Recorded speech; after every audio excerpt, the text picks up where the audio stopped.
আশার আলো নিয়ে যাত্রা শুরু হয়েছিল সমুদ্রপথে, কিন্তু সেই আলো হঠাৎই ঢেকে গেল অন্ধকারে। মানবিক সহায়তার নৌযানগুলো যখন গাজার উপকূল ছুঁতে যাচ্ছিল, তখনই তাদের ঘিরে ধরে ইসরায়েলের যুদ্ধজাহাজ।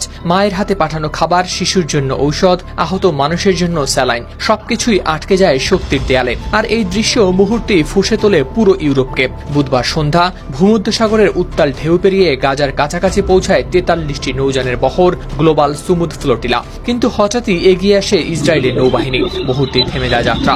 আটক করা হয় 13টি নৌযান, সঙ্গে নিয়ে যাওয়া হয় 2 শতাধিক ক্রু ও স্বেচ্ছাসেবীকে। This is the Israeli Navy. You are approaching a blockaded zone.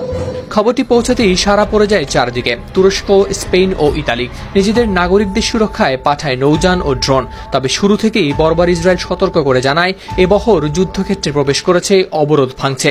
তারা নিরাপদ পথে সাহায্য পাঠানোর বিকল্পও দিয়েছিল। কিন্তু তুরস্কের পররাষ্ট্র মন্ত্রণালয় এই ঘটনাকে সন্ত্রাসী কর্মকাণ্ড বলে নিন্দা জানায়। অভিযোগ করে ইসরায়েল নিরীহ মানুষের জীবনকে ঝুঁকিতে ফেলছে। এদিকে কলম্বিয়ার প্রেসিডেন্ট গুস্তাভো পেট্রো ফেটে পড়েন ক্ষোভে। তিনি আটক 2 কলম্বিয়ানের মুক্তি দাবি করেন। এমনকি ইসরায়েলের সব কূটনৈতিক কর্মকর্তাকে বহিষ্কার করেন দেশ থেকে। বাতিল করেন 2 দেশের মুক্ত বাণিজ্য চুক্তিও। পিছিয়ে থাকেনি মালয়েশিয়াও। প্রধানমন্ত্রী আনোয়ার ইব্রাহিম জানান, আটক হয়েছেন 8 জন মালয়েশীয় নাগরিক। তার ভাষায়, একটি মানবিক মিশনকে আটকে দিয়ে ইসরায়েল কেবল ফিলিস্তিনিদের অধিকার নয়, পুরো বিশ্বের বিবেককে অপমান করেছে। ইতালি, কলম্বিয়া, জার্মানি, বেলজিয়াম, যুক্তরাজ্য সব জায়গায় যেন আগুন জ্বলে ওঠে।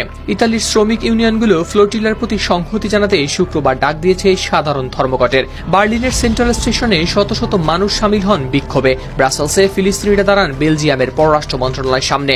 লন্ডনের রাস্তায় নেমে আসেন শতাধিক বিক্ষোভকারী। স্লোগানে স্লোগানে ভেসে ওঠে শহরের আকাশ।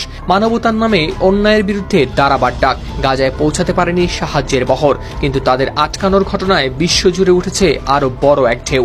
অন্যায়ের বিরুদ্ধে প্রতিবাদের ঢেউ, যেন প্রমাণ করছে মানবতার পক্ষে দাঁড়াতে ভৌগোলিক সীমা কোনো বাধাই নয়। হাওলাদার শামীম, RTV।